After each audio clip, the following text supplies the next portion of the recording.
Hare Krishna Krishna Krishna Hare Hare Hare Ram Ram Ram Hare Hare Hare Krishna Krishna Hare Hare Hare Ram Ram Ram Hare Hare Jaya Radha Gopinath Radha Gopinath Radhe Jaya Radha Gopinath Radha Gopinath Radhe Jaya Radha Radhi Hari Radha Radhi Hari Radhe Jaya Radha Radhi Hari Radha Radhi Hari Radhe Jaya Radha Giridhari Radha Giridhari Radhe Jaya Radha Giridhari Radha Giridhari Radhe Jaya Radha Govinda Radha Govinda Radhe Jaya Radha Govinda Radha Govinda Radhe Jaya Radha Madhava Radha Madhava Radhe Jaya Radha Madhava Radha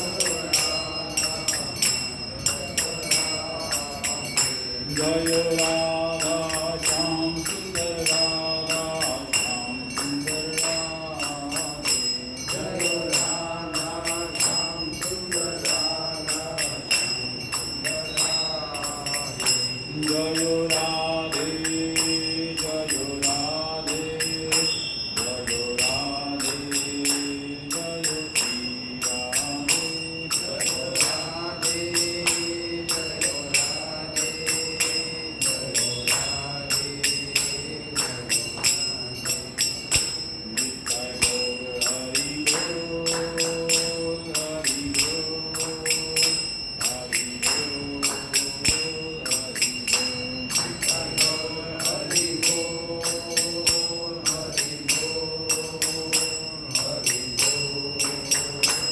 Radhe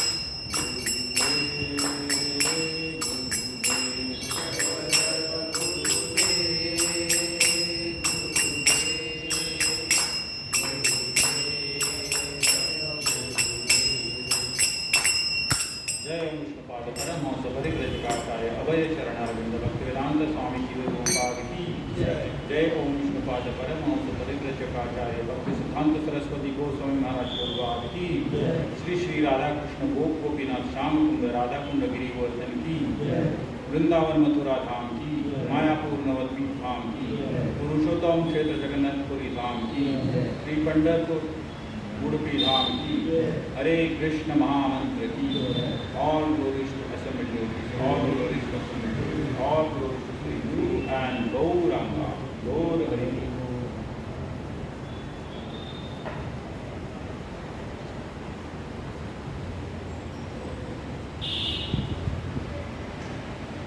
Om Namo Bhagavate Vasudevaya. Om Namo Bhagavate Vasudevaya. Narayanam Namaskrutyam Narayanam Namaskrutyam Naram Chaiva Narottamam Devim Saraswati Vyasam Tato Jayamudiraye Nashtaprayeshu Avadreshu Nityam Bhagavata Sevaya Krishnaya Vasudevaya Devaki Nandanaya Cha Nandagopa Kumaraya Govindaya Namo Namaha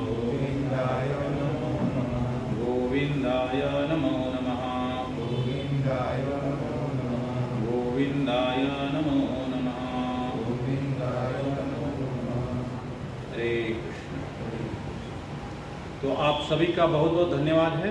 आप अपना अमूल्य समय निकाल कर आज ये साप्ताहिक Vasant Vihar club house का जो सत्संग कार्यक्रम है उसमें उपस्थित हुए हैं। तो अंतर्राष्ट्रीय कृष्ण भावनामृत संघ की तरफ से आप सभी का हम स्वागत करते हैं। तो आज का जो विषय है, जैसे ग्रुप में आया है, मंगलवार को सबसे अच्छा बड़ा त्यौहार हम सभी ने सेलिब्रेट किया। क्या था वो? हनुमान जयंती। अभी आजकल ये नया कुछ सुनने में आता है कि we should not call it as a Jayanti because he is eternal. तो जन्मोत्सव कहते हैं उसको। तो हनुमान जयंती कहो, जन्मोत्सव हो, हम सभी को पता है हनुमान जी इटर्नल है, आज भी इस जगत में मौजूद है।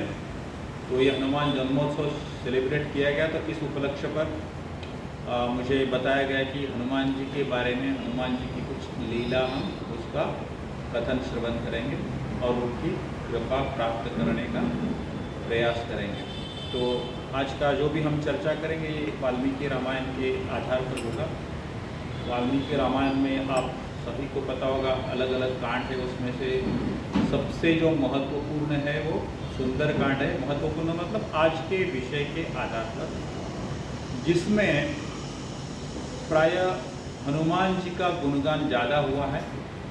मतलब ऐसा बोलते हैं ना, पूरे Ramayana revolves around the life of Prabhu Ramchandra.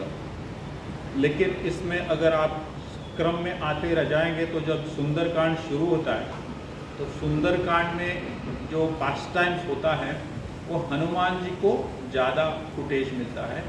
वो प्राय वो एक हीरो की भूमिका में रहते हैं और प्रभु रामचंद्र सपोर्टर है। हालांकि हम सभी जानते हैं कि हनुमान जी के हृदय में ही प्रभु रामचंद्र का निवास है। तो हम ये नहीं समझे कि प्रभु रामचंद्र का महत्व कम हुआ या नथिंग लाइक दैट। मगर लीला की दृष्टिकोण से देखेंगे तो हनुमान जी की लीला जो है वो काफ़ी हद तक सुंदर कांड में वर्णित हुई है। तो हम आज ज़्यादा करके सुंदर कांड के ऊपर ही चर्चा होगा और उसके बाद हम उनकी कृपा प्राप्त करने का प्रयास करेंगे। तो गुरुजनों के आशीर्वाद से मैं कुछ बोलने का प्रयास करूंगा। इस दौरान अगर कुछ गलती हो तो कृपया क्षमा कर दीजिए। हरे कृष्ण। ओम अज्ञानतिमिरान्धस्य ज्ञानाञ्जनशलाकया चक्षुरुन्मिलितं येन तस्मै श्रीगुरवे नमः। श्रीचैतन्यमनोभीष्टं स्थापितं येन भूतले स्वयं रूपा कदा मह्यं ददाति स्वापदान्तिकं।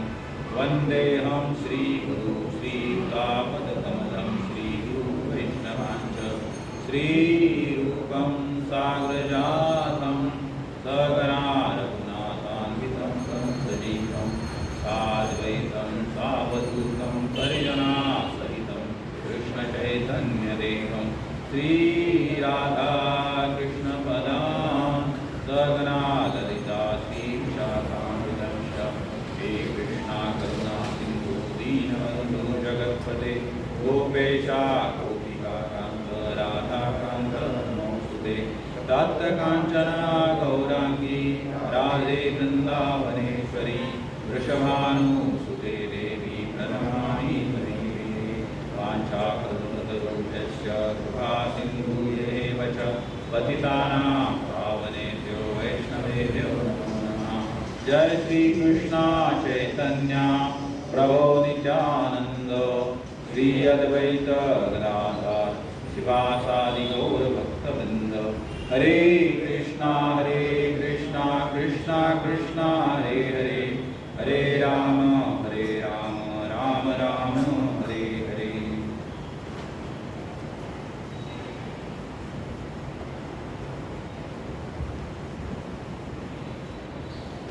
हरे कृष्ण। तो जैसा हम बात कर रहे थे, सबसे प्रमुख पात्र ये है हनुमान जी का। और आप सभी ने सुना होगा ये जो पात्र है वो सभी का प्रिय पात्र है। मतलब ये पूरा कम्युनिटी में देखेंगे, इमटेरियल ऑफ देयर एज, छोटे बच्चे से लेकर बूढ़े तक, किसी धर्म का भी कोई पाबंदी नहीं है। सबका जो प्यारा पात्र है वो हनुमान जी का है। तो आज हमारा सौभाग्य के उनके बारे में हम कुछ चर्चा करेंगे और उनकी कृपा प्राप्त करने का प्रयास करेंगे। और जो रामायण के जितने भी कांड है उसमें से जैसे थोड़ी देर पहले बात कर रहे थे, सुंदर कांड जो वैसे भी बहुत ब्यूटीफुल है और इसमें हनुमान जी की मधुर लीला जो है उसका बहुत हद तक वर्णन आया है। और ये यहाँ इसमें क्या है कि प्रैक्टिकल जो हनुमान जी ने जो लीला प्रकट की है उसका ज़्यादा हद तक वर्णन आता है। तो भागवतम में एक एनालिसिस में जीव गोस्वामी का एक श्लोक है जो मतलब एनालिसिस करते हैं। तो इस प्रकार ये श्लोक आता है, सुंदरे किम न सुंदरम सुंदरे सुंदरो रामः सुंदरे सुंदरी सीता सुंदरे सुंदरो कपि। सुंदरे किम न सुंदरम, सुंदर कांड में क्या सुंदर नहीं है। सुंदरे किम न सुंदरम, सुंदरे मतलब ये सुंदर कांड को कहा गया है, सुंदरम मतलब सुंदर। तो सुंदर कांड में क्या सुंदर नहीं है। सुंदरे सुंदर रामा, प्रभु रामचंद्र सबसे सुंदर है। सुंदरे सुंदरी सीता, सीता मैया वो भी सुंदर है।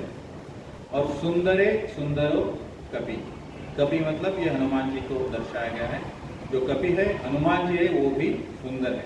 तो सुंदर कांड खुद सुंदर है और रामायण के जो 4 प्रमुख पात्र है वो भी यहाँ पर दर्शाया गया। लक्ष्मण जी का वर्णन नहीं है इसमें बट मैंने ऐड कर दिया। तो प्रभु रामचंद्र, सीता, कपि और सुंदर कांड इटसेल्फ। तो ये शुरुआत कहाँ होती है, जब सुग्रीव का मदद लेते हैं प्रभु रामचंद्र सीता की खोज में जाने के लिए। तो यहाँ पर जब खोज को जाने के थोड़ा पहले एक घटना होती है जहाँ पर हनुमान जी की प्रभु रामचंद्र से सबसे प्रथम मुलाकात होती है। वहाँ पर क्या होता है, सुग्रीव बताता है, सुग्रीव वाली से डरता है कि वाली उनका तो दुश्मनी था, जग जाहिर है, सभी जानते हैं। तो जब उन्होंने देखा सामने 2 धनुष्यधारी युवा चल रहे हैं, उनका जो भी आश्रम था वहाँ पर, तभी उनको लगा कि वाली के सीक्रेट एजेंट्स हैं जो मुझ पर आक्रमण करने के लिए आए होने की संभावना हो सकती है। फिर डर में क्या होता है, आदमी अंधा हो जाता है, उसको हर जगह वही दिखता है कि कुछ न कुछ करके ये वाले हैं वो मेरे ऊपर अटैक करेगा। तभी वो हनुमान जी को ये जिम्मेदारी देते हैं कि आप जरा जाके पता कर लो ये 2 जो नवयुवक यहाँ पर घूम रहे वो है कौन। और वहाँ पर हनुमान जी के ऊपर ये जिम्मेदारी दी जाती है कि आप जाके ज़रा पता कर लो। फिर हनुमान जी एक ब्राह्मण का वेश धारण करके इनके पास आते हैं, प्रभु रामचंद्र और लक्ष्मण के पास। और एक डिस्गाइज एज अ ब्राह्मण, इनको पता नहीं कौन है। तभी वह सुग्रीव का जो गुफा था, ये पर्वत था, क्या नाम था उसका, नाम याद नहीं आ रहा। तो नाम पूछ रहे, वो रास्ता पूछ रहे थे प्रभु रामचंद्र और लक्ष्मण। रामचंद्र बोले इनको पूछते हैं कि ये रास्ता कहाँ जाता है।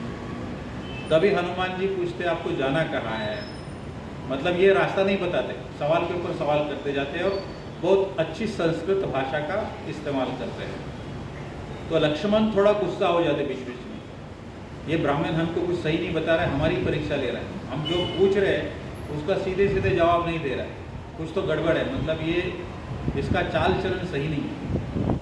तभी एज यूजुअल प्रभु रामचंद्र जो मतलब स्तब्धता के प्रतीक है वो उसको समझाते हैं, इसकी पूरी बात समझ लेते हैं।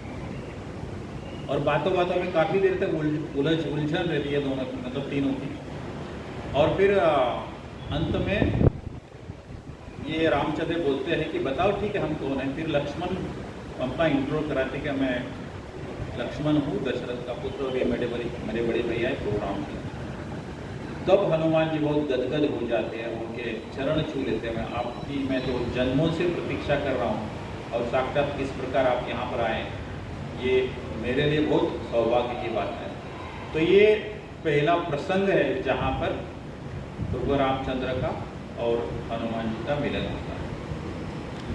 और इसके बाद फिर जब सीता की खोज शुरू होती है तो सारे जो भी वानर सेना है उनको अंगद जी क्या करते हैं, सुग्रीव चारों दिशाओं में एक एक टीम बना के भेजते हैं। और जब साउथ इंडिया का जो टीम है, साउथ इंडिया का हो या श्रीलंका का हो, उसमें हनुमान जी होते हैं और जिनके लीडर होते हैं अंगद। तो अंगद के नेतृत्व में एक टुकड़ी जो है वो साउथ दिशा, दक्षिण दिशा में सीता की खोज में चली जाती है। और यहाँ पर वर्णन आता है हनुमान जी सबके विश्वास के पात्र थे। एक छोटी छोटी घटना है जो जिसको हमको समझना है। जैसे आप सभी ने सुना होगा, प्रभु रामचंद्र ने अपने पहचान के तौर पर अपनी जो अंगूठी है मुद्रिका वो हनुमान जी को सौंपी थी। तो ये है कि प्रभु रामचंद्र को पूरा भरोसा था कि ये सारी सेना में सीता को अगर कोई खोजने की क्षमता रखता है वो है हनुमान जी। ये जानते थे, इसलिए सबसे पहले अंगूठी उन्होंने हनुमान को ही सौंप दी थी। ये है भगवान और उनका जो भक्त है जिसके ऊपर एक 100% कॉन्फिडेंस रहता है, एक विश्वास होता है। उन्होंने किसी और के बारे में सोचा भी नहीं। तो ये ऐसा जो हनुमान जी सबके विश्वास के पात्र थे। तो रामायण का जो पात्र सबसे महत्वपूर्ण है उसका एक सबूत बोलो या एक प्रसंग बोलो या एक सपोर्टिंग एविडेंस कहिए, वो यहाँ पर प्रतीत होता है। फिर ये सभी वानर कहाँ पर पहुँचे, हमारे भारत के दक्षिण छोर के ऊपर। और वहाँ पर उनको पहले संपाति से पता चला था कि सीता को कहाँ लेके गया है, लंका की तरफ उनको लेके गया है। और इसीलिए ये जो टुकड़ी खोज कर रही थी वो वहाँ पर समुद्र के तट तक पहुँच गई, लेकिन वहाँ पर ये अटक गई। यहाँ से आगे 100 योजन तक था लंका भारत से वो टाइम पे। आज तो 50 किलोमीटर पे आ गई because of the geographical changes, ये तो मूवमेंट होते रहता है। लेकिन तभी 100 ये जो मतलब 800 माइल्स यानी 1200 किलोमीटर इतना दूर था और बीच में कुछ नहीं, मतलब आप यहाँ से छलांग लगाए तो उस तरफ पहुँचना चाहिए। तो ये सारे जो वानर है विचार विमर्श कर रहे थे कि यहाँ से हम उस तरफ कैसे पहुँचे, आपस में चर्चा हो रही थी। अंगद जी वो सारों का नेतृत्व कर रहे थे। लेकिन ये एक बात हनुमान जी के पास ये जो कैपेसिटी है वो सिर्फ जाम्बवंत को पता है। जामो थी ना, तो आपस में चर्चा कर रहे थे कौन कितना छलांग लगा सकता है। कोई बोला मैं 10 योजन तक जा सकता हूँ, कोई 50 तक जा सकता है, कोई 100 तक जा सकता है। अंगद बोले मैं 100 तक जा सकता हूँ लेकिन वापस नहीं आ पाऊँगा, मतलब that is my maximum limit. वापस आने की में दिक्कत हो जाएगी क्योंकि तब तक एनर्जी खत्म। तभी फिर जामवंत हनुमान जी को याद दिलाते हैं कि तुम्हारे पास ये कैपेसिटी, आप शांत है, आप ये कॉन्वर्सेशन में भाग ही नहीं ले रहे हो। क्यों? उसका भी दूसरा कथा है। बिकॉज ऑफ दैट वो उनको भूल गए थे। वो बचपन में कुछ तो हुआ था, वो भी अलग स्टोरी है, वो नहीं आज कल चर्चा करते। वो याद नहीं आएगा उनको ऐसा शाप। और फिर जामवंत ने उनको याद दिलाया और इस प्रकार लंका में जाने की जिम्मेदारी जो है वो हनुमान जी के ऊपर सौंप दी गई।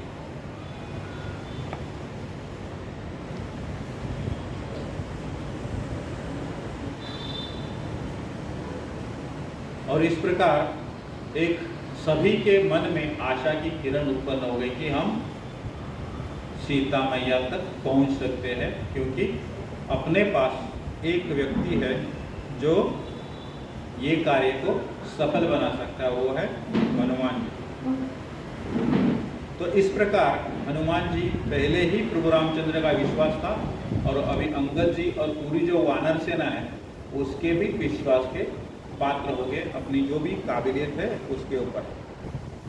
और इसके दूसरे भी वर्णन आते हैं, जब राम और लक्ष्मण मूर्छित होते युद्ध में, तभी वो मंदारा माउंटेन जो है वो खुद लाने की जिम्मेदारी भी हनुमान जी ने निभाई। इस प्रकार उन्होंने अपने जो भगवान है उनके प्राणों की रक्षा में भी बहुत बड़ा योगदान दिया है। वैसे बहुत सारे एविडेंसेस है जिससे हमें पता चलता है कि हनुमान जी है वो पूरे रामायण में सबसे महत्वपूर्ण पात्र है और सबके विश्वास के भी पात्र है। और इसके कारण प्रभु रामचंद्र ने उनको आशीर्वाद भी दिया था, जो रामायण में आता है इस प्रकार, यावत राम कथा वीरा, यावत राम कथा वीरा। तो प्रभु रामचंद्र की वीरता की कथा यावत जहाँ जहाँ जब भी चलेगी, प्रतीत होगी, चरिष्यति महीतले, इनका चरित्र का पूरी पृथ्वी के ऊपर जब भी गुणगान होगा, तावत शरीरे वत्संति प्राणमा ना संशयः।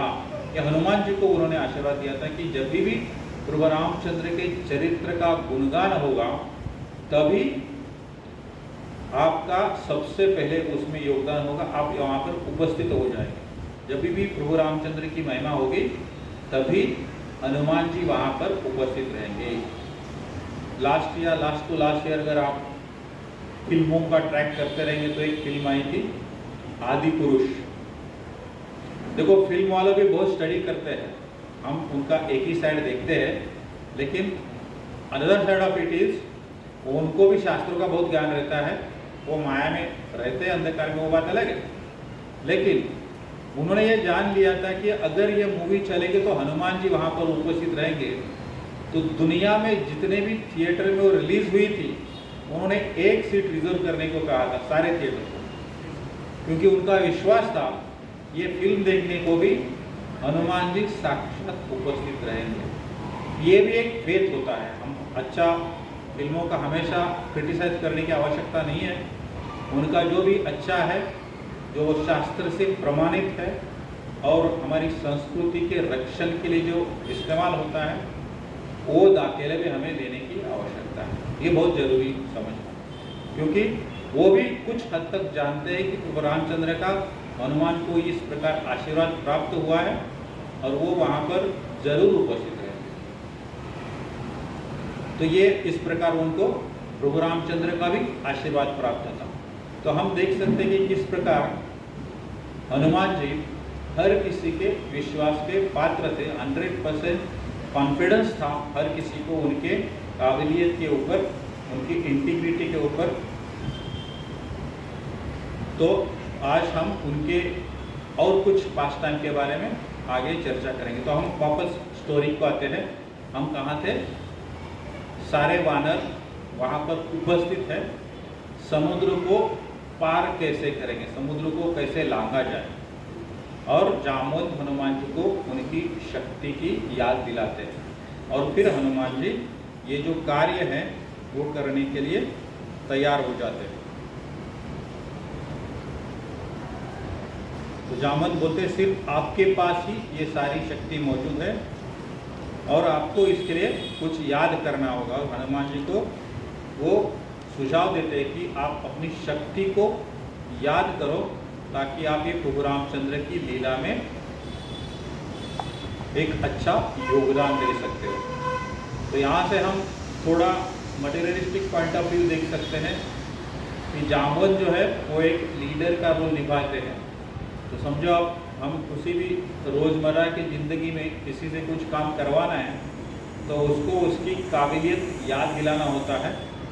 डे टू डे लाइफ में भी, ये कॉर्पोरेट वर्ल्ड में भी लागू होता है, फैमिली में लागू होता है, पॉलिटिक्स में लागू होता है, हर जगह।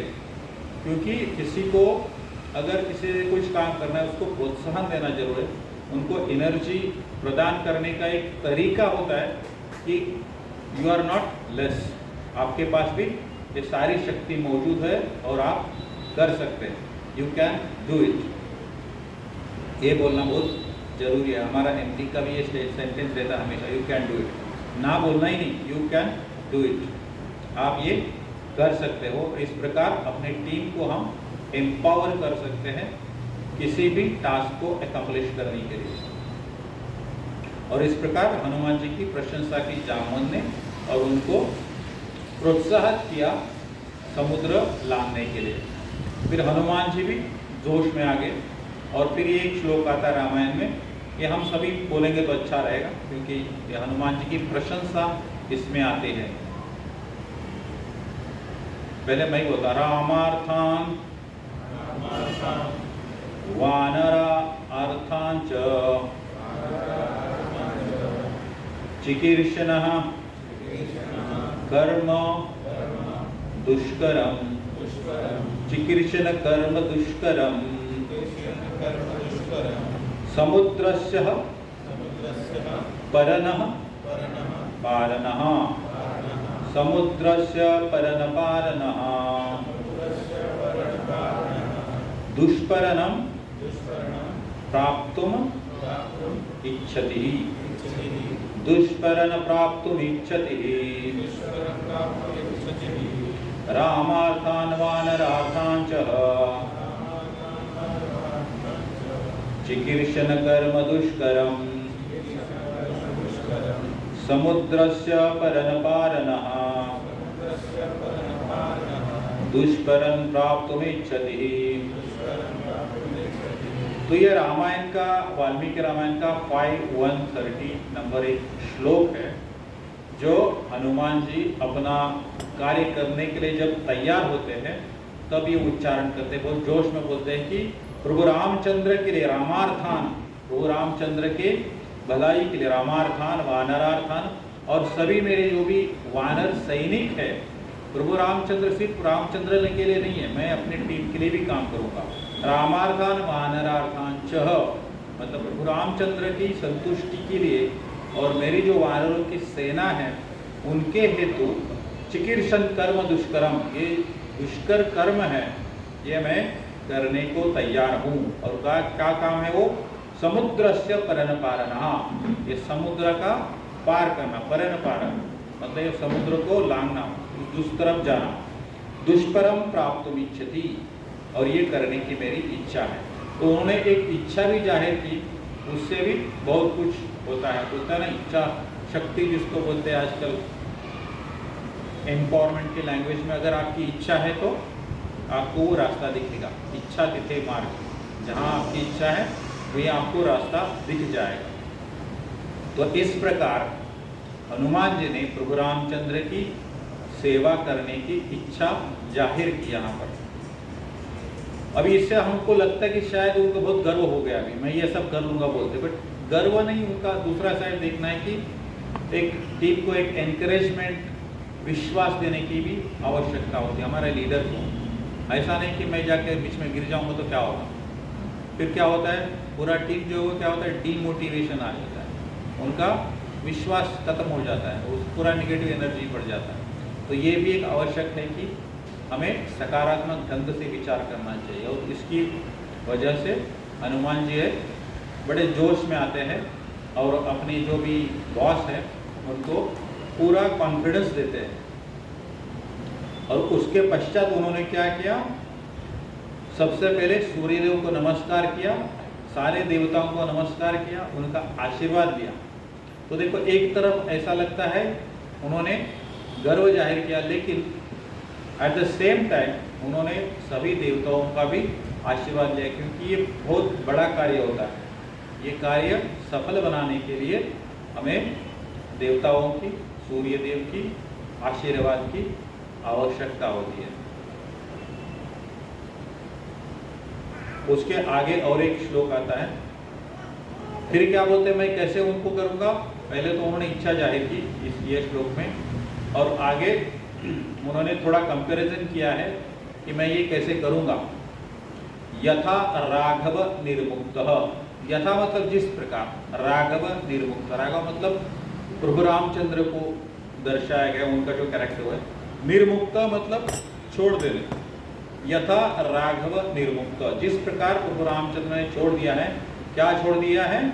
शरशस्वन विक्रमः, शर मतलब बाण, जिस प्रकार प्रभु रामचंद्र धनुष्य बाण को छोड़ेंगे, यथा राघव विनिर्मुक्त शर श्वसन विक्रमः गच्छेत तावत गमिष्यामि, उस प्रकार मैं वहां पहुंच जाऊंगा। गच्छेत तावत गमिष्यामि, लंका रावण पलितम, लंका जो रावण पलितम मतलब पाल रहे, श्रीलंका में राज कर रहे, पलितम, लंका रावण पलितम, मतलब श्रीलंका में रावण जो राज कर रहा है उस लंका तक मैं जिस प्रकार प्रभु रामचंद्र एक बाण छोड़ रहे उस प्रकार मैं यहाँ से वहाँ पर पहुँच जाऊँगा।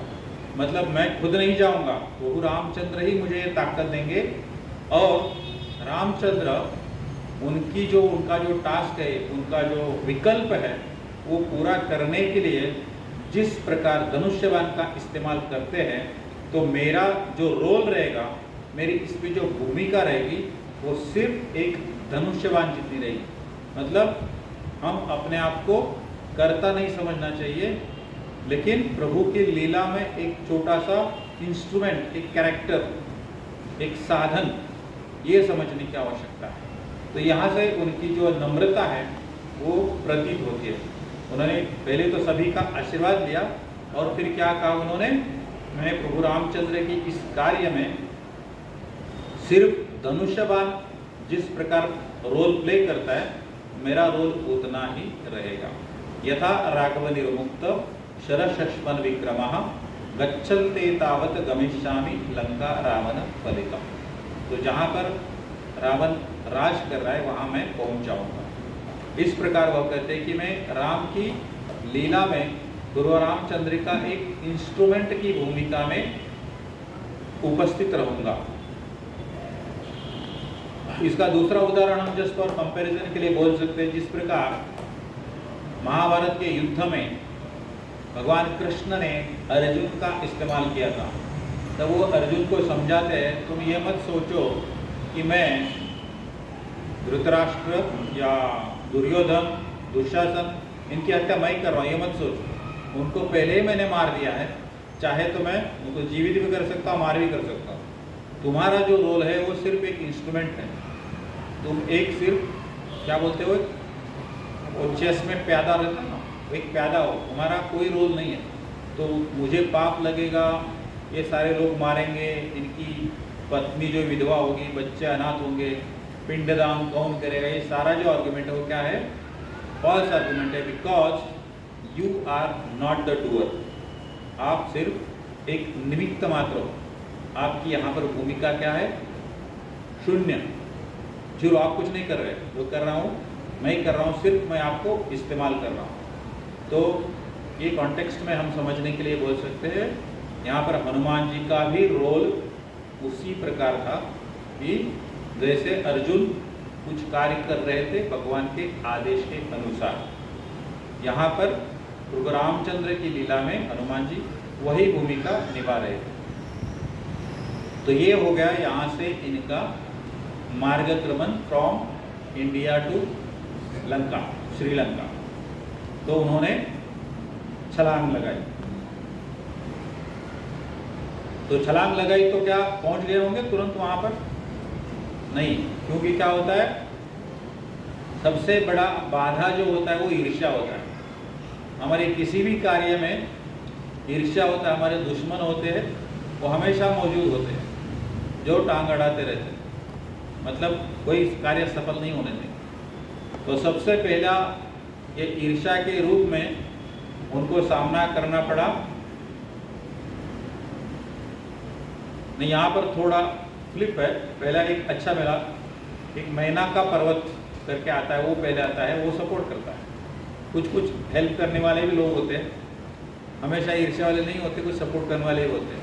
तो इसमें ये सपोर्ट करने वाला मैना का पर्वत आता है, वो बोलता है अभी आपने शुरुआत किया, इतना दूर जाना है, तो मेरे पीठ के ऊपर आप कुछ क्षण विश्रांति कीजिए, विश्राम कीजिए और फिर आगे का मार्ग जो है आप क्रमण कर लीजिए।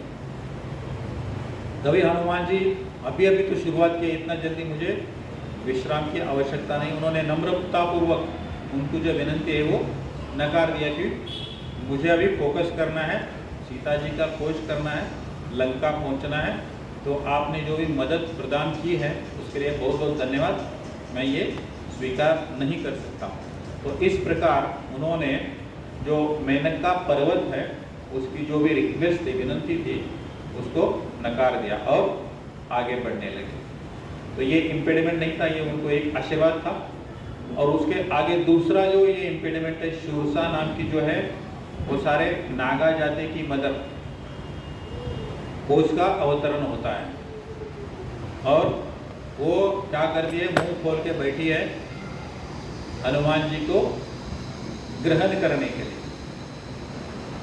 हनुमान जी है उस दिन उनका क्या था, फूड होने वाला था। तो उन्होंने बताया कि ब्रह्मा जी ने मुझे आशीर्वाद दिया है, मेरे रास्ते में जो भी आता है वो मेरा भक्ष्य बन जाता है। अभी तुम आए हो तो ये मैं मुंह खोल के बैठी हूँ, तो मैं आपका जो है फीस्ट कर लूँ। और ये मेरा क्या है, बोनाफाइड डाइट है। बोनाफाइड किसने दिया है, ब्रह्मा जी ने। ब्रह्मा जी ने उसको आशीर्वाद दिया था कि आपके रास्ते में जो भी आएगा उसको आप ग्रहण कर सकते हो। हनुमान जी बोले, ब्रह्मा जी का आशीर्वाद का रिस्पेक्ट करते हुए मैं आपको वचन देता हूँ कि मैं जब लंका जाऊँगा, सीता का खोज कर वापस आते वक्त मैं आप मुझे ग्रहण कर लेना, ताकि ब्रह्मा जी ने जो वर दिया है उसका मैं डिसरिस्पेक्ट नहीं करूँगा। तो काफ़ी विनम्र स्वभाव है। लेकिन वो ठहरी नागों की मेन जो पिन बोलो या कन्या बोलो या राक्षसी बोलो, वो थोड़ी सुनने वाली है। उसने बोला ऐसा तो नहीं होगा, फिर मैं थोड़ी ना भूखे रहूँगी। फिर क्या किया, उसने अपना मुंह फुला लिया। फिर हनुमान जी के पास तो सारी शक्तियाँ मौजूद थी, हनुमान जी ने भी अपना जो कद है वो बड़ा कर दिया ताकि उसके मुंह में जाए नहीं। उसने फिर अपना मुंह चौड़ा कर दिया, हनुमान जी उससे भी बड़े हो गए। मतलब Hanuman ji was not able to enter into the mouth of that शूरसा। इस प्रकार बहुत देर तक चलता रहा। फिर सडनली क्या हो गया, हनुमान जी ने एकदम सूक्ष्म रूप धारण कर लिया, एकदम छोटे बन गए और उसके मुंह के अंदर गए, फटाक से बाहर आ गए। बोले देखिए, ब्रह्मा जी का जो भी आपको आशीर्वाद है मैंने उसको रिस्पेक्ट किया, आपके मुंह में गया, आप नहीं खा पाए, मेरा कोई दोष नहीं, वापस आ गए, झट से बाहर आ गए। वो इतना छोटा था कि खा ही नहीं पाई। और इस प्रकार वो शूरसा से वन से वो छूट गए। तो एज अ डिवोटी हमें सोचना है कि हम विनम्रता के साथ अपनी भक्ति में मार्गक्रमण कैसे करेंगे, और किसी भी प्रकार की बाधा आए तो उससे हम किस प्रकार रास्ता निकालना चाहिए, थोड़ा सा हमको इंटेलिजेंटली सोचना पड़ता है।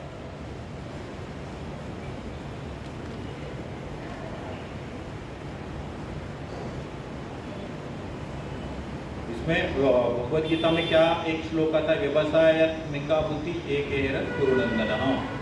जब भगवान कृष्ण अर्जुन को बोलते हैं हमें अपना जो व्यवसाय है उसके प्रति पूरी सजग से काम करना चाहिए। और ये कॉन्टेक्स्ट में क्या था, कर्तव्य था हनुमान जी का श्रीलंका पहुंचना कुछ भी करके। तो उसके लिए जो भी ट्रिक्स लगता है, व्यवसायत्मिका बुद्धि, वो हमारे इंटेलिजेंट यूज़ करके ये देखना चाहिए कि हम अपना जो लक्ष्य है उसमें कॉम्प्रोमाइज़ नहीं करेंगे। जैसे भी हमारा एक एम होता है 4 नियमों का पालन करना, 16 माला करना और सभी वैष्णव का आदर करना, अपराध नहीं करना। तो निजी जीवन में भी बहुत सारी बाधा आती है, समय नहीं मिलता है, काम पे जाना पड़ता है, रिश्तेदारों के साथ भी रिश्ते निभाने पड़ते हैं। तो ये करते करते ये सब करना होता है। तो जैसे हनुमान ने व्यवसाय के लिए जो भी अनुकूल था वो किया, उसी प्रकार हमें अपना इंटेलिजेंस का यूज़ करके, बुद्धि का इस्तेमाल करके भक्ति मार्ग में आगे बढ़ने की आवश्यकता है। ये आचार्य एनालिसिस में ये बताते हैं। तो ये हो गया दूसरा पड़ाव हनुमान जी की लंका की यात्रा का। तो इस प्रकार वो आगे बढ़े, शूरसा के चुंगल से छूट गए। लेकिन आगे जब वो बढ़ रहे थे तब अचानक से उनको एहसास हुआ कि उनको थकान सी महसूस हो रही, तो आगे बढ़ने में उनको दिक्कत आ रही। ऐसा लगता है कि पीछे से कोई तो खींच रहा है। तभी एक्चुअली हुआ क्या था, वो सिंहिका नाम की एक राक्षसी थी। वो राक्षसी ने क्या किया था, हनुमान जी की जो छाया रहती है, हम आगे चलते तो पीछे छाया रहती है, उस छाया को पकड़ लिया था, छाया को पकड़ लिया था। इसकी वजह से हनुमान जी को आगे बढ़ने में दिक्कत आ रही थी, बढ़ नहीं पा रहे थे। उनको पहले तो समझ में नहीं आया ऐसा क्यों हो रहा है। जब उन्होंने मुड़ के देखा तो ये सिंहिका ने पकड़ लिया और वो छोड़ नहीं रही। इसमें तो ज़्यादा कुछ वर्णन नहीं, वो एक ईर्ष्या का रूप कह सकते हैं हम। जिस प्रकार एक माया होती है जो हमें खींचते रहते हैं संसार में, वो सिंहिका एक माया का प्रतीक है जो उनको सीता मैया की खोज में जाने से रोक रही थी। तो हनुमान जी ने वहाँ पर ज़्यादा कुछ विचार नहीं किया, वो सीधा उनके मुंह में घुस गए और अपना आकार बड़ा करके उसकी तुरंत हत्या कर दी और आगे बढ़े। तो कभी कभी क्या होता है कि ईर्ष्या जो होती है बहुत हद से बाहर चली जाती है, तो वहाँ पर हमें प्रैक्टिकल कॉज, प्रैक्टिकल एक्शन लेना होता है।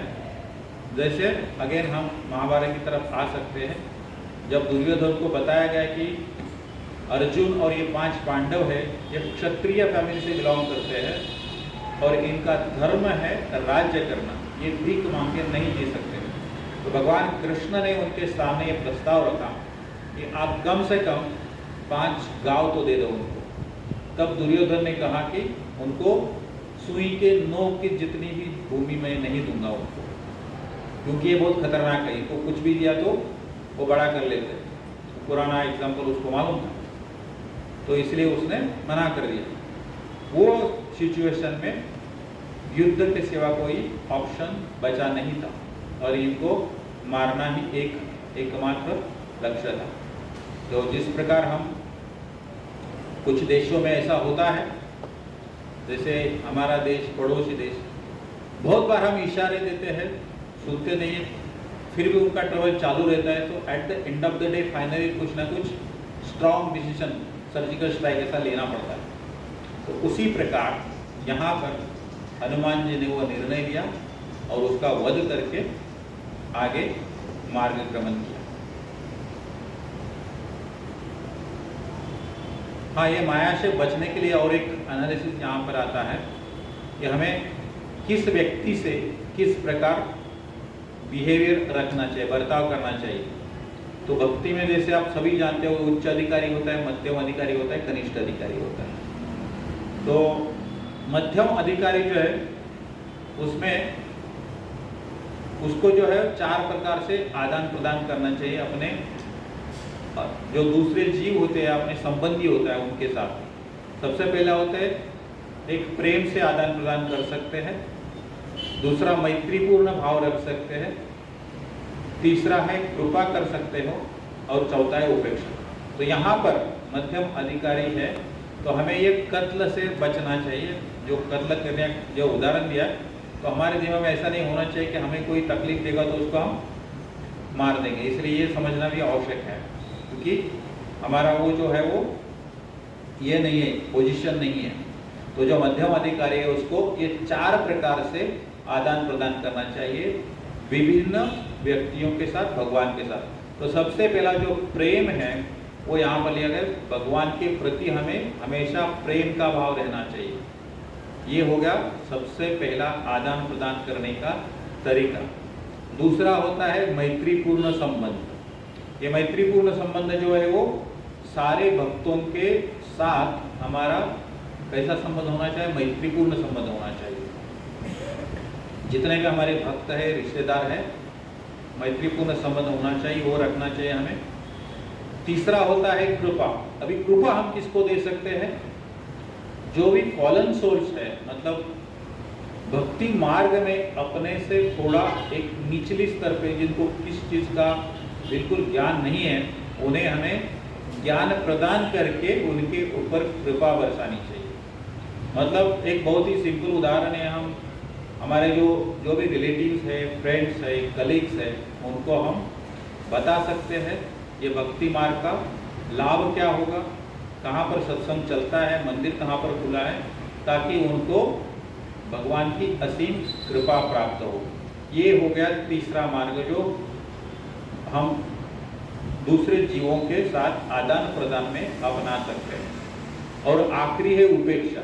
ये उपेक्षा जो है वो कभी हम यूज़ करना चाहिए पता है हमें ये एक अच्छे भक्त है, लेकिन अपनी उनके साथ बनती नहीं, वट एवर रीज़न, मे भी हमारा स्वभाव क्लैश होता है या कुछ ग्रज है हमारे उनके साथ पूरी पुरानी, तो इसमें बहुत ही सावधान होना चाहिए, क्योंकि इसमें वैष्णव अपराध होने का बहुत बड़ी संभावना होती है। तो हमें एक दूरी बनाए रखना चाहिए, उनके बिल्कुल नज़दीक नहीं जाना चाहिए, नहीं तो क्या होता है, हमारा जो प्रज्ञा है वो भ्रष्ट होता है, उनके प्रति हमारे मन में एक गलत विचार आते हैं, जिसका प्रभाव हमारे थॉट प्रोसेस जो है, एक विचार करने की शक्ति है या स्वभाव है, उसके ऊपर पड़ता है, और जो अपने खुद के लिए भी अच्छा नहीं होता है। इसका उदाहरण क्या है, वापस हम जाते हैं महाभारत में। जैसे युधिष्ठिर महाराज हैं, वो दुर्योधन का कभी द्वेष नहीं करते थे, लेकिन उनको पता है उसका स्वभाव कैसा है, इसके लिए उनसे एक आदरपूर्वक दूरी बनाने रहे। आदरपूर्वक दूरी बहुत महत्वपूर्ण है। एक प्रसंग आता है जब उनको किडनैप किया गया था गंधर्वों ने, दुर्योधन को, कुछ तो उनका वो हुआ था। उस वक्त युधिष्ठिर महाराज थे, उन्होंने ये भीम और इनको बताया कि आप जाके उनको छोड़ लो। इसे बोलते हैं आदरपूर्वक दूरी बनाए रखना, उनके नज़दीक जाने की आवश्यकता नहीं, लेकिन उनको किस चीज़ की ज़रूरत है तो वो भी आपको प्रदान करना चाहिए। तो ये है उपेक्षा। तो ये हमारे रोज के जीवन में भी बहुत हद तक काम आ सकता है। तो इससे हम ये सीख सकते हैं, हनुमान जी का ये जो टास्क है उसके दौरान ये जो भी उनके पड़ाव आते हैं उसको हम अपने डे टू डे लाइफ में किस प्रकार यूज़ कर सकते हैं, अपना जो चाल चलन है, अपना जो भक्ति मार्ग में प्रगति करनी है, उसको हम किस तरफ से मतलब किस प्रकार से यूज़ कर सकते हैं, वो एक सीख सकते हैं हम। ये हो गया। और एक इम्पेडिमेंट जहाँ पर वो राक्षसी सीन थी, उसका उन्होंने हत्या करके आगे बढ़ गए। यहाँ पर भी उनकी मुसीबतें ख़त्म नहीं हुई। लंका नज़दीक ही आने वाला था, वहाँ पर त्रिकुट नाम का एक पर्वत था, वहाँ पर श्रीलंका के गेटकीपर लंकिन वो मौजूद थे। अभी लंका पहुँच गए, लेकिन अंदर जब प्रवेश करना है तभी द्वारपाल के रूप में वहाँ पर लंकिन मौजूद थी, जो उनको अंदर जाने से मना कर रही थी कि आप अंदर नहीं जा सकते, आप तो बंदर हो, यहाँ पर लंका रावण की इतनी बड़ी लंका है, तो आप यहाँ पर किस उद्देश्य से आए हो। तभी हनुमान जी बोले, सुना है ये लंका में बहुत सारे बहुत अच्छे अच्छे गार्डन्स बनाए रावण ने, और रावण को फल फूल गार्डन अच्छा मेंटेन करने का शौक है, तो मैं सोच रहा हूँ कि कुछ यहाँ कुछ नए नए फल उन्होंने लगाए होंगे, एक अच्छा मालिक का भी वो ये करते हैं, रोल अदा करते हैं, तो मुझे लगा कुछ आस्वादन कर लूँ नए नए फल का, इसलिए मैं यहाँ पर घूमने के लिए आया हूँ। तो लंकिन बोले, बंदर को थोड़ी ना यहाँ लाया होता, ये तो मतलब इतना ऑस्पिशियस जगह है, रावण ने इतनी मेहनत से कहा तुमको तो मैं जाने नहीं दूंगी, और मैं यहाँ का गेटकीपर हूँ और मेरी इजाज़त के बगैर तुम आगे नहीं जा सकते। हनुमान जी बोले, मैं तो बंदर हूँ, एनिमल को थोड़ी ना जाने से रोक सकते हैं। तभी उसने उसको पकड़ने की कोशिश की, और जैसे उन्होंने झपट लिया, हनुमान जी ने एक ही ऐसा लट्ठा लगा दिया, वो धराशायी हो गई, वहाँ पर धराशायी हो गई। लेकिन वो तो बहुत पावरफुल थी, गेटकीपर मतलब कोई नहीं होता है, आपने कोई बॉडीगार्ड्स देखे होंगे सेलिब्रिटीज के, मजबूत होते हैं, उसको कोई ऐसा इतनी आसानी से मार नहीं सकता, लेकिन यहाँ पर एक बंदर ने उसको धराशायी कर दिया। तभी वो जो लंकिन थी, वो जो मतलब वो कॉन्शियसनेस हो गई, और वो बोली, ब्रह्मा जी ने मुझे बोला है जब भी कोई प्राणी आपके ऊपर आक्रमण करेगा और वो आपके ऊपर ओवर पावर होगा, तब समझ लो लंका के पूरे दिन शुरू हो गए। तो ये ब्रह्मा जी का ये तीसरा यहाँ पर 5 टाइम्स आता है रामलीला में। तो Brahma ji has got very important role to play over here. तो तभी वो समझ गई कि रावण का खेल अभी थोड़े ही दिनों में ख़त्म हो जाएगा, और यहाँ पर ये जो भी बंदर दिख रहा है साधारण सा, ये कोई साधारण नहीं है, ये लंका का दहन करने वाला बहुत बड़ा जीव, आगे तो पता चल जाता है सभी को। और ये जानकर कि ये कोई साधारण व्यक्ति नहीं, साधारण बंदर नहीं है, इसको हम आगे जाने देना चाहिए। ऑन द कॉन्ट्ररी उसने उसको आशीर्वाद दिया हनुमान जी को और बोले आप यहाँ से आगे जा सकते हो, क्योंकि आप जो है वो कोई साधारण प्राणी या साधारण मनुष्य नहीं हो, आप एक्सेप्शनल हो। और जैसे उसने बताया, ब्रह्मा जी ने बताया था ऑलरेडी कि लंका का पतन इधर से शुरू होगा, और फिर उसने हनुमान जी को आगे जाने की अनुमति दी और हनुमान जी लंका में इस प्रकार प्रवेश करते। तो इतना सारा जद्दोजहद, इतने सारे इम्पेडिमेंट्स को क्रॉस करते करते हनुमान जी का लंका में प्रवेश होता है। और फिर वो कहाँ पहुँचते हैं? रावण के महल में। रावण का महल जो था वो 8 माइल्स लंबा था, 8 माइल का उसका ये था सर्कम्फरेंस। वहाँ पर वो पहुँच गए। अभी सीता को ढूंढने का प्रयास चला। उन्होंने वहाँ पर वो रावण का जो गाड़ी पार्क किया था, याद आओ, पुष्पक विमान, सबसे opulent aircraft at that point of time, वो भी उन्होंने दर्शन किया उसका और आगे सीता मैया की खोज शुरू की उन्होंने। और रावण के महल में बहुत खूबसूरत महिलाएं थी।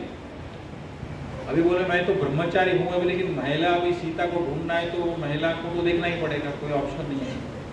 तभी उन्होंने प्रभु रामचंद्र को याद किया कि अभी आप मुझे सहायता करो, क्योंकि ब्रह्मचारी होने के बावजूद मुझे महिलाओं की तरफ नज़र रखनी पड़ेगी, क्योंकि सीता मैया को ढूंढना है। तो ढूंढते ढूंढते ढूंढते वो उन्होंने देखा कि एक बहुत ही चरित्र संपन्न महिला दिख रही है, मतलब उनके दिखने में भी काफ़ी सुंदर थी, काफ़ी सारे आभूषण वगैरह थे। तो उनको लगा ये सीता मैया हो सकती है, क्योंकि पता चल जाता है एक पतिव्रता हो या चरित्र संपन्न महिला होती है, इवन राजघराने की भी कोई अगर महिला होती है तो उनको देख के पता चलता है कि ये कोई साधारण फैमिली से बिलोंग नहीं करती। तो वो देख के खुश हो गए, और बंदर जैसे खुश होता है तो खुद ही मारने लगता है, खुद ही मानने लगे कि अभी सीता मैया मिल गई। उन्होंने काफ़ी अच्छा साज श्रृंगार वगैरह किया था, लेकिन फिर 2 मिनट के बाद सोचने लगे, अगर सीता मैया प्रभु रामचंद्र से दूर दुख में, उनके विरह में रह रही है, तो ये श्रृंगार तो नहीं कर सकती, मतलब ये सीता मैया नहीं हो सकती। फिर चुप हो गए, फिर मायूस हो गए, मैंने यार मेरे को वापस ढूंढना पड़ेगा, अभी ये पूरे महल में तो किधर दिख नहीं रही है। फिर ढूंढते ढूंढते थोड़े आगे गए तो वहाँ पर रावण के कक्ष में पहुँच गए। वहाँ पे रावण शयन कर रहे थे, शयन निद्रा में थे। तो उनका भी जो शरीर था वो ही देदीप्यमान था, ब्राह्मण फैमिली के थे। तो उनके शरीर के ऊपर काफ़ी आभूषण थे, जितने भी उन्होंने काफ़ी युद्ध, एज क्षत्रिय, क्षत्रिय नहीं थे वो, लेकिन वो युद्ध कर किंग थे, राजा थे। तो युद्ध करते वक्त उनके शरीर के ऊपर क्या होते, घाव होते, वो एक इसका राजा का प्रतीक होता है, योद्धा का प्रतीक होता है। वो देख के हनुमान जी काफ़ी, मतलब उनको सोचने लगे मन में कि इतना वीर योद्धा होने के बावजूद इसकी सोच इतनी खराब कैसे है, ये सीता मैया के ऊपर ये नज़र कैसे डालता है। तो उसके प्रति हनुमान जी को काफ़ी दया उत्पन्न हो गई, तो भावुक हो गए थोड़े, लेकिन वापस आना था, सीता मैया की खोज करनी। फिर उन्होंने सोचा महल में नहीं तो क्या हुआ, पूरी लंका यहाँ पर है, तो पूरी लंका में मैं घूम लूँगा और कहीं ना कहीं। और उसके बाद वो कहाँ पहुँच गए, अशोक वाटिका। तो अशोक वाटिका में जैसे पहुँच गए तो उन्हें सामने ही देखा, क्योंकि पहुँचते पहुँचते सुबह होगी।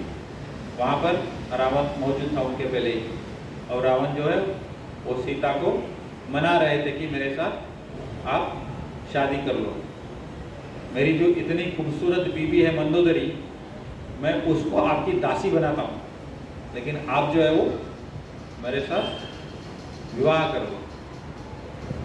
और सीता तो मानने का कोई सवाल ही नहीं आता है, लेकिन रावण रोज आके उनको मना के चला जाता था और जाते जाते वहाँ पर जो भी राक्षसीन थे उनको बताता था कि सीता को आप कन्विंस करने की कोशिश करो, और फिर राक्षसीन का फिर वो ड्यूटी पे लग जाती। और ये सारा दृश्य हनुमान जी ने देखा, हनुमान जी को बहुत ही बुरा लगा। और तभी सीता मैया जब रावण चला गया तो सोच रही थी कि मैं अभी आत्महत्या करूँ, इधर से निकलने का कोई मुझे रास्ता नहीं दिख रहा है। और उतने में वहाँ पर हनुमान जी सीता मैया के निकट पहुँच गए, उन्होंने उनको दंडवत प्रणाम किया और पहचान कैसे दिखाई, तो उन्होंने उनके सामने प्रभु रामचंद्र का गुणगान आरंभ किया। प्रभु रामचंद्र कैसे वीर है, यहाँ के राजा है, ये हो। तभी सीता मैया को थोड़ा लगा कि ये कोई अपना बंदा दिख रहा है। काफ़ी अभी उनका जो सवाल जवाब है काफ़ी वो पूरा क्लास हो जाएगा उसमें, लेकिन इन शॉर्ट समझने के लिए वहाँ पर उन्होंने सीता मैया को आश्वस्त कर दिया कि मैं प्रभु रामचंद्र का दूत हूँ और आपको यहाँ पर डरने की कोई आवश्यकता नहीं, इतना उन्होंने उनको भरोसा दिया। तभी सीता मैया समझ गई कि हनुमान जी, फिर उन्होंने उनको जो अंगूठी लेके आए थे वो दिखाया, वो पहचान लिए और इस प्रकार हनुमान जी और सीता मैया का एक पहचान हो गया, एक विश्वास हो गया। तो यहाँ पर सीता मैया का भी विश्वास हनुमान जी ने जीत लिया। और इसके पहले विश्वास की काफ़ी बात की और अंत में यहाँ पर सीता मैया ने उनके ऊपर विश्वास रख लिया। तभी हनुमान जी बोले, अभी मैं आ ही गया हूँ तो आपको मैं अयोध्या लेके चलता हूँ। सीता मैया, अयोध्या कैसे लेके जाओगे, तुम तो ये बंदर हो इतना छोटा, आप ऐसा मत सोचो। बोलो फिर उन्होंने अपना जो शरीर बहुत बड़ा कर दिया, बोले बैठ सकते आप इसके ऊपर। सीता मैया बोली, ये लॉजिस्टिक्स जो ये कोई इश्यू नहीं है यहाँ से जाने का, ठीक है आप तो कर लोगे, लेकिन प्रभु रामचंद्र के चरित्र का क्या होगा। मैं अगर आपके साथ आऊँगी तो मैं तो चाहती हूँ कि प्रभु रामचंद्र का जो गुणगान है वो पीढ़ी दर पीढ़ी आगे चलता रहे। और ये मेरे पति होने के कारण, अयोध्या के राजा होने के कारण ये कार्य जो है वो उनको करना चाहिए, आपके सहारे ये नहीं हो सकता है। तो फिर हनुमान जी के पास कोई चारा नहीं था, मतलब ठीक है हम ये कर लेंगे। तो सीता मैया बोली, आप तो आ गए लेकिन इतनी सेना उस तरफ है, जस्ट आउट ऑफ क्यूरियोसिटी, उसको आप यहाँ कैसे लेके आओगे। हनुमान जी बोले, सीता मैया मैं उनका दूत हूँ, एक मैसेंजर हूँ, और मैसेंजर मैसेज भेजने के लिए सबसे साधारण व्यक्ति की नियुक्ति की जाती है। सबसे जो वीक है उसको बोलते, तुम जाके उसको जरा बोल दो ऐसे ऐसा होगा। आमतौर पर ये आप देखते हो रोजमर्रा की जिंदगी में। तो मैं सबसे कमजोर व्यक्ति हूँ प्रभु रामचंद्र की सेना में, इसीलिए मुझे सिर्फ संदेशवाहक के रूप में भेजा है। तो आप जरा अंदाजा लगाए कि वहाँ पर कितने ताकतवर लोग हो। ये हनुमान जी का विनम्रता, ह्यूमिलिटी का बहुत बड़ा उदाहरण है। जबकि वो कोई साधारण थे, समुद्र लांघ कर आना कोई आसान बात नहीं, फिर भी अपने आप को वो सबसे विनम्र, सबसे छोटा, सबसे weakest among the Prabhu Ramchandra army, ऐसा उन्होंने सीता मैया को बताया। तो सीता मैया को भी बहुत अच्छा लगा उनका जो भी ये आर्गुमेंट था, आदान प्रदान। और उसके बाद वो जो संदेश लेकर हनुमान जी वापस इस तरफ आ गए, अपने जो उनके टीम लीडर कौन थे, अंगद जी, उनको बताया कि इस प्रकार ये सीता मैया का यहाँ पर अस्तित्व है। अभी आगे की जो रणनीति है वो युद्ध करे, वार्तालाप करे, जो भी है।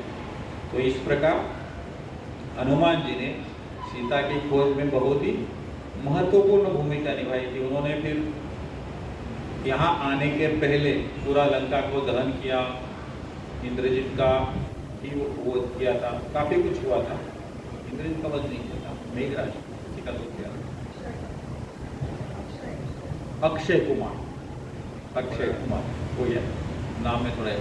तो ये काफ़ी कुछ उनका लीला है। इसके बाद ये यहाँ पर आते हैं और इसके आगे और भी एक उनका महत्वपूर्ण भूमिका थी, कवि थी जब यहाँ पर इसका भाई, रावण का भाई कौन था? विभीषण।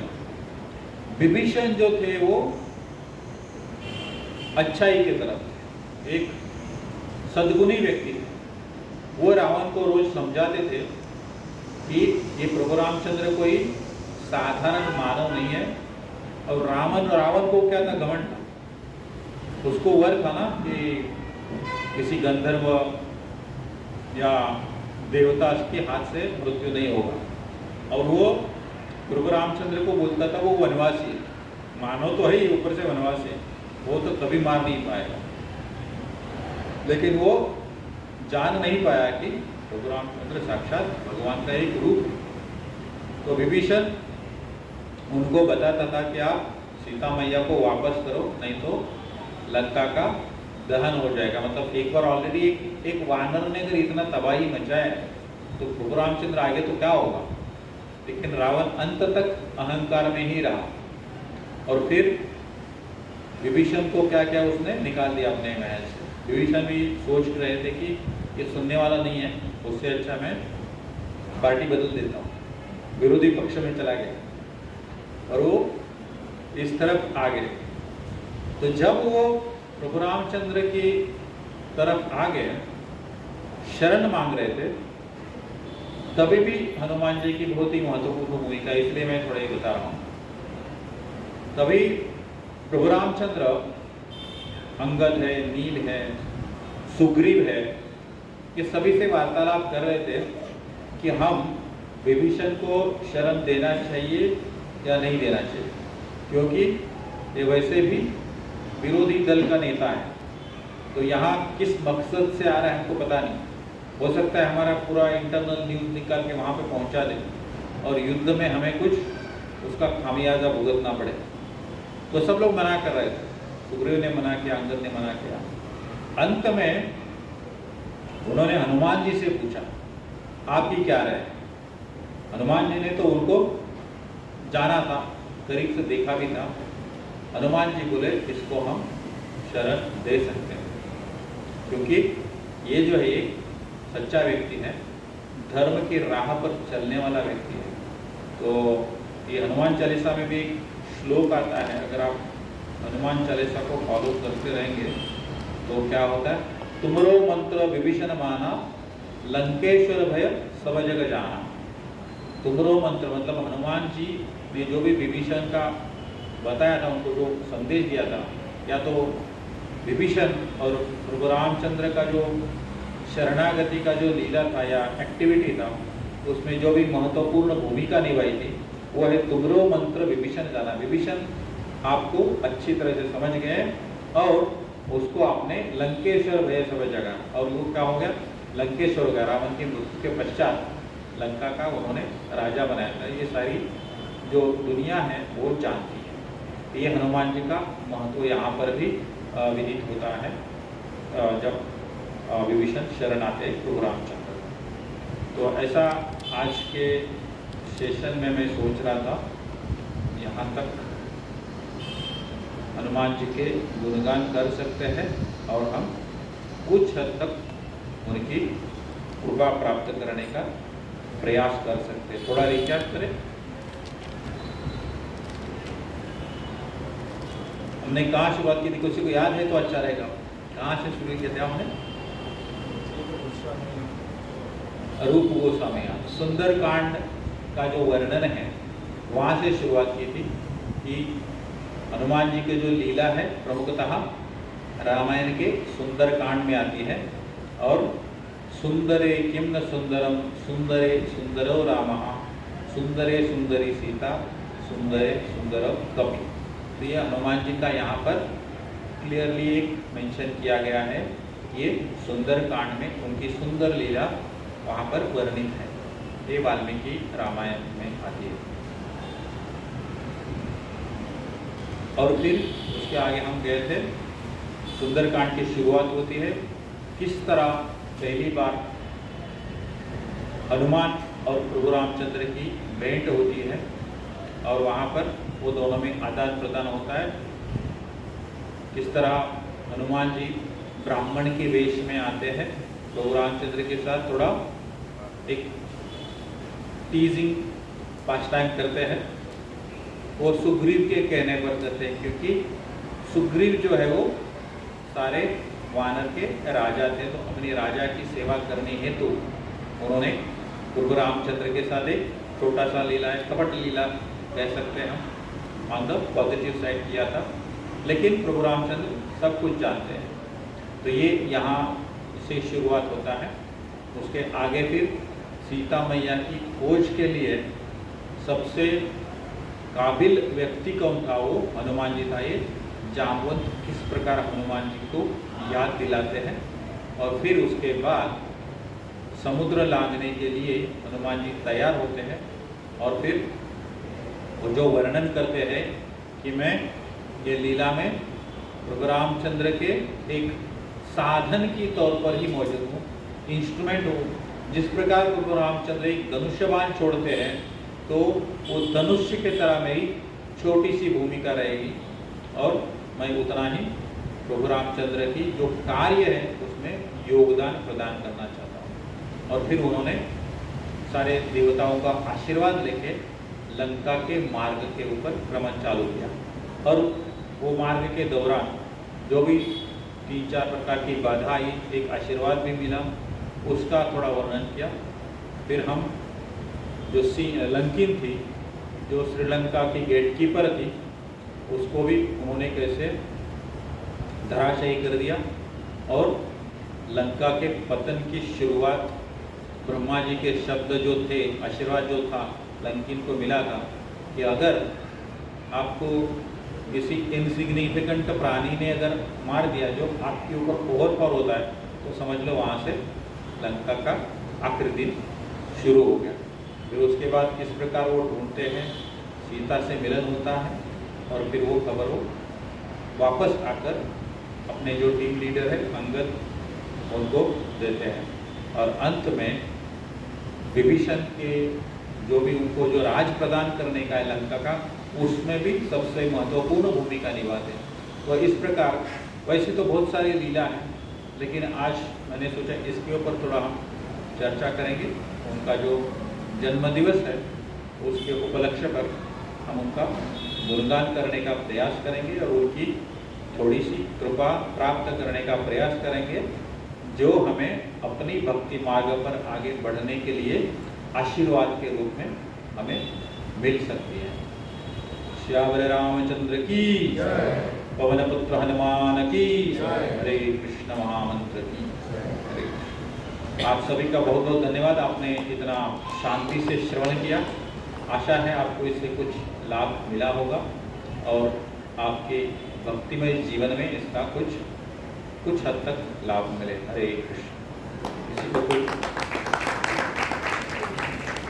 किसी का कोई प्रश्न है तो हम चर्चा कर सकते हैं। गर्व नहीं करना चाहिए कोई भी चीज़ का, और भगवान की सेवा में नहीं, उसका गर्व क्यों नहीं करना? भगवान की सेवा में है तो गर्व क्यों नहीं करना चाहिए? भगवान की सेवा का गर्व क्यों नहीं? बहुत अच्छा प्रश्न है। भगवान की सेवा का गर्व क्यों नहीं करना चाहिए? बोलते हैं गर्व से को हम हिंदू है, तो उसका देखो अभी उसमें भी क्या था, गर्व और अभिमान में थोड़ा फर्क होता है। अभिमान मतलब ठीक है, हम भगवान की सेवा करते उसका रिस्पेक्ट होता है, लेकिन गर्व नहीं करने का कारण ये होता है, कभी कभी क्या होता है कि हमें बोलता है ना, सुपीरियरिटी कॉम्प्लेक्स आता है। हम जब सामान्य लोगों के साथ जब डीलिंग करते हैं, कभी कभी क्या बोलते मैं नॉनवेज नहीं खाता, तो थोड़ा हम ऐसा दिखते हैं, क्योंकि हमें वही गर्व होता है। और जब ये हमारा भाव है या एटीट्यूड है या अप्रोच है, वो सामने वाला व्यक्ति जो हम मध्यम अधिकारी का 4 प्रकार देख रहे थे, उनके मन में अपने प्रति थोड़ा सा ग्रज उत्पन्न होता है। ये अपने आप को क्या समझता है, भेज रहे हैं तो क्या हो, हजारों लोग हैं, तो इस प्रकार हमें थोड़ा उनका जो है वो बददुआ लगती है। तो इसलिए गर्व करना ठीक है, लेकिन हम किसी को ऐसा दिखाना नहीं चाहिए किसी की भावना को ठेस पहुंचे, क्योंकि उसका निगेटिव इफेक्ट जो है वो हमारे इसमें थोड़ा बाधा होता है। और कभी कभी लगता है हम इतना कुछ करते हैं, भगवान की सेवा करते हैं, चलो अच्छी बात है। कभी कभी कुछ लोग हमें रिस्पेक्ट करते हैं तो भी हमें क्या होता है, थोड़ा ऊपर लगता है। और कभी कभी क्या होता है, अननोइंगली हम उनको इग्नोर करते हैं, या तो कभी कभी हो सकता है over a period of time हो सकता है हम उनको डिसरिस्पेक्ट भी करें, वो नहीं करना चाहिए। तो ये होने की संभावना होती है। इसलिए ये ध्यान रखना, ये दोनों में बैलेंस करना जो है वो बहुत कठिन होता है। इसलिए हमें बहुत ही सावधान होना चाहिए। तो इसलिए क्या होता है, तो जो लास्ट जो था ना मध्यम अधिकारी का बात क्या ना, वो रिकैप में मैं भूल गया बताने का। इग्नोरेंस या अवॉइडिंग वो बेटर रहता है उससे। तो ये उसका थोड़ा दुष्परिणाम है। इसलिए हमें एक्चुअली में गर्व नहीं करना चाहिए। हम जो करता है वो ठीक है, लेकिन ये कोई एक्स्ट्राऑर्डिनरी नहीं है। एक्चुअली स्पीकिंग ये जो है वो एक नॉर्मल ही है, नॉर्मल ही कार्य है, ये हमें समझना चाहिए। हमारे एक वरिष्ठ गॉड ब्रदर थे, वो एक बार बता रहे थे, वो उनका जो ऑफिस का कलीग था उनके साथ खाना खाने गए। उनको तो पता है ये अंडा लहसुन नहीं खाता, ये करते, तो होटल में उन्होंने ऑर्डर दिया कि एक थाली लाओ जैन थाली विदाउट डिस्टिंग अंडा लहसुन लाओ और दूसरा नॉर्मल लाओ। वो बोले एक्चुअली इसको नॉर्मल बोलना चाहिए, लेकिन वो उल्टा बोल रहे हैं, सब लोग उल्टा बोल रहे हैं। तो हमारे मन में थोड़ा ये हो जाता है। इसलिए थोड़ा हमें सावधान रहना चाहिए। आप गर्व कर सकते हो, अभिमान कर सकते हो। अभिमान और गर्व जैसे मराठी में एक्चुअली ये दोनों में फ़र्क है। अभिमान और गर्व है मराठी भाषा का वो एक अच्छा यहाँ पर हम कोरिलेट कर सकते हैं। हिंदी में प्रॉब्लम क्या है कि अभिमान को ही गर्व बोलते हैं, बट अगर मराठी लैंग्वेज आप जानते हो तो उसमें एक अच्छा ऑप्शन है जिसमें हम अभिमान और गर्व इसमें थोड़ा डिफरेंस हम जज कर सकते हैं। तो आप चाहिए तो बोल सकते हैं हमें अभिमान है, ठीक है, लेकिन गर्व नहीं होना चाहिए। हरे कृष्ण। ठीक है, और कुछ किसी कोई ऐड, तो कुछ आप कुछ ऐड करना चाहेंगे? ऐड करना चाहेंगे कुछ इसमें? क्या ठीक है, मतलब whatever I said is okay. Thank you. Hare Krishna ji, बहुत ही अच्छी बात। Thank you.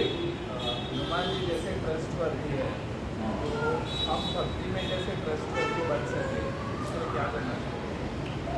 हनुमान जी जैसे ट्रस्टवर्दी है, मतलब सारे लोगों का विश्वास, जैसे अभी हम थोड़ा चर्चा कर रहे थे हनुमान जी के ऊपर था, उसी प्रकार एक भक्त को भी, हनुमान जी तो हर भक्त के लिए आदर्श होना चाहिए।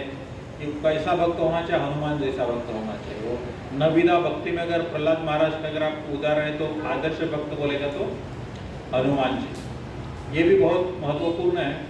लेकिन उसमें से देखो वही है ना, सबसे पहले तो हमारे जो भी प्रिंसिपल्स है वो हमें 100% फॉलो करना चाहिए। सबसे नम्र स्वभाव रखना चाहिए, और सबसे जो आदान प्रदान है, जो मध्यम अधिकारी बनने का कोशिश करना चाहिए हमें। मतलब जो 4 पॉइंट्स मैंने बताए थे कि प्रेम से आदान प्रदान करना चाहिए। प्रेम भी नॉट विथ डिवोटीज, प्रेम जो है सिर्फ भगवान के साथ ही होना चाहिए। मैत्रीपूर्ण संबंध जो है वो डिवोटीज के साथ होना चाहिए, और वहाँ पर कंपटीशन हो सकता है डिवोटीज के साथ, लेकिन डिवोटी के साथ कंपटीशन और ईर्ष्या, ये दोनों में फ़र्क है। मतलब चलो ठीक है, अभी मेरा एक कलीग है, वो मंदिर में सेवा करता है या 16 माला करता है, तो मुझे 20 माला करना चाहिए, ये कंपटीशन ठीक है। वो भी सोचेगा ये भी 20 कर, चलो मैं भी थोड़ा आगे बढ़ता हूँ, या तो मैं थोड़ा कंसंट्रेशन के साथ करूँगा। देखो उसमें बहुत सारे वैरायटीज़ हैं। कोई बोलता है मोबाइल के साथ चैटिंग करते करते जप करता है, कोई ट्रैवलिंग में बस में बैठे बैठे जप करता है। तो सिर्फ 16 माला ही नहीं, उसमें भी सब वेरिएंट्स बहुत है। तो इसमें हम विचार कर सकते हैं, ताकि हमारी साधना के लिए जो भी उपयुक्त है वो करना चाहिए। फॉर एग्जाम्पल सुबह उठ के जप करो तो उसमें ज़्यादा फायदा होता है। तो सिर्फ 16 माला करना एक ही पॉइंट हो गया, लेकिन उसके इर्द गिर्द उसका क्वालिटी इंप्रूव करने के लिए क्या करना चाहिए, ये काफ़ी कुछ होता है। और कंपटीशन हमें वहाँ पर करना चाहिए। तो उससे क्या होता है कि ईर्ष्या नहीं उत्पन्न होगी। ऑन द कॉन्ट्ररी, अगर सामने वाला भी अच्छा भक्त है, शुद्ध भक्त है, वो सोचेगा चलो ठीक है ये मेरे लिए अच्छा है, वो कर रहे हैं चलो ठीक है उनके लिए ठीक है, लेकिन अगर उनके पद चिन्हों पर मैं चलने का प्रयास करूँ तो ये मेरे लिए भी अच्छा होगा। तो इन दिस बार्गेन क्या होता है, सभी का जो भक्ति का क्वालिटी है, स्तर है, वो ऊपर हो जाता है। तो ये यहाँ पर हमें थोड़ा सोचना चाहिए ताकि उसके मन में भी अपने प्रति कुछ नहीं हो और अपने मन में भी उनके प्रति कुछ नहीं। और अगर आपको पता चला कि कुछ हद तक खराब हो रहा है, देन वो जो लास्ट पॉइंट था वो क्या था, अवॉइडेंस, इग्नोर। एग्जैक्ट शब्द क्या था उसमें, वो है क्या था, उपेक्षा। हाँ, वो उपेक्षा, वो बेस्ट रहता है। तो उससे क्या होगा, आपका माइंड स्टेडी रहेगा, ऊपर नीचे नहीं होगा। तो ये जो है आदान प्रदान करने के, अगर आप रूप गोस्वामी का एक देखो उपदेशामृत में एक चैप्टर है जिसमें वो 6 आइटम्स बताया है, मुझे याद नहीं है, लेकिन वो आप पढ़ेंगे ना तो उससे काफ़ी कुछ सीख सकते हैं। एक बार आई विल सजेस्ट वो नेक्टर ऑफ इंस्ट्रक्शन जो उपदेशामृत, वो आप पढ़ेंगे, छोटा सा ही बुक है लेकिन उसमें बहुत कुछ है। खास करके वैष्णव के साथ अच्छा रिलेशन रखने के लिए जो भी चाहिए वो सब बहुत अच्छे से दिया है। तो बाकी सब ठीक है, शास्त्र वगैरह ठीक है, लेकिन ये डे टू डे लाइफ के लिए भी काफ़ी कुछ साहित्य है। प्रभुपाद जी की कृपा से हमें हर चीज़ का सॉल्यूशन दिया गया है। तो मैं सुझाव दूंगा, वो बुक जरा पढ़ेंगे तो उसमें ज़्यादा मिलेगा। अरे फॉलोअप क्वेश्चन था, आपने प्रेम के बारे में बोला कि प्रेम में सिर्फ भगवान के प्रति रहना चाहिए और बाकी सबके प्रति मैत्री भाव रहना चाहिए। हाँ, मैत्री भाव। तो ऐसा क्यों करते, डिवोटीज के प्रति भी ये प्रेम भाव ऐसा नहीं, देखो प्रेम का कैसा है मालूम है क्या, 2 चीज़ होती है। प्रेम हर किसी को नहीं कर सकते हम, एक स्पेशल जो है उनसे ही कर सकते हैं। तो अब जहाँ पर डिवोटी साथ मैत्री क्यों, क्योंकि मैत्री जो होता है वो एक इन शॉर्ट आप बोल सकते एक निष्काम होता है, कुछ हमसे लिया कुछ हमने उनको दिया, वहाँ पर कुछ बैलेंस नहीं होता है, पैकेज नहीं होता है। प्रेम में क्या होता है, अटैचमेंट होता है, एक अटैचमेंट होता है। और जिधर जिधर हम प्रेम करते हैं वहाँ पर क्या होता है, हमारा जो स्वभाव के अनुसार वहाँ पर फ्लो ज़्यादा रहता है। तो जहाँ पर अपना रूट है वहाँ पर हमारा जाने का प्रयास होता है। तो भगवान के प्रति अगर प्रेम रहेगा तो उधर हम जाने का प्रयास करेंगे। लेकिन अगर कोई ड्यूटी है तो हम हो सकता है भगवान को सेकंड प्रायोरिटी देंगे, वहाँ पे जाएंगे। एक बहुत सिंपल उदाहरण देखो, पानी है, कहते हैं पानी का स्वभाव क्या, समुद्र में पानी रहता है, लेकिन पानी किधर भी हो it will try to reach to सी।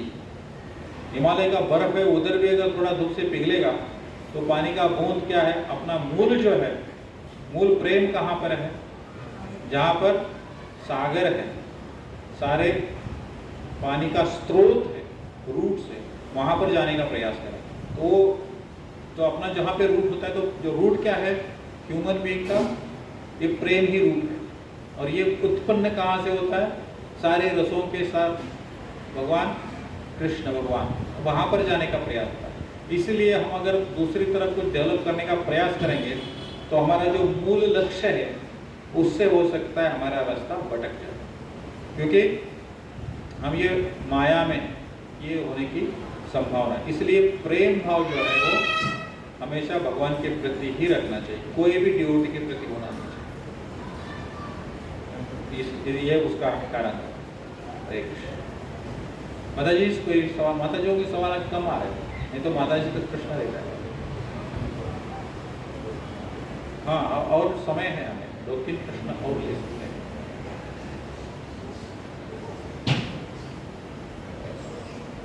जप करें, इफ नो मोर क्वेश्चंस, एक माला जप कर लेते हैं।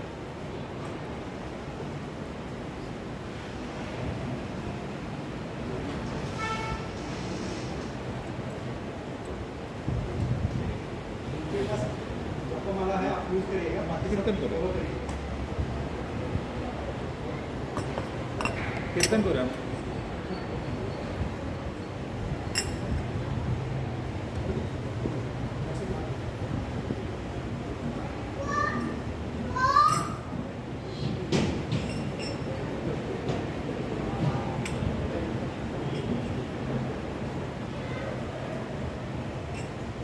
गुरु जी कीर्तन करते हैं, आप करेंगे?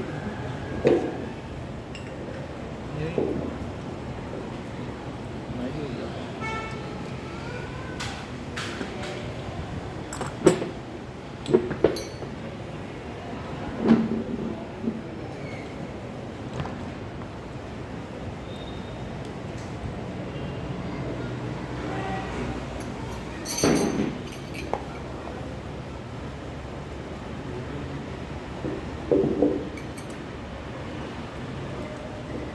है।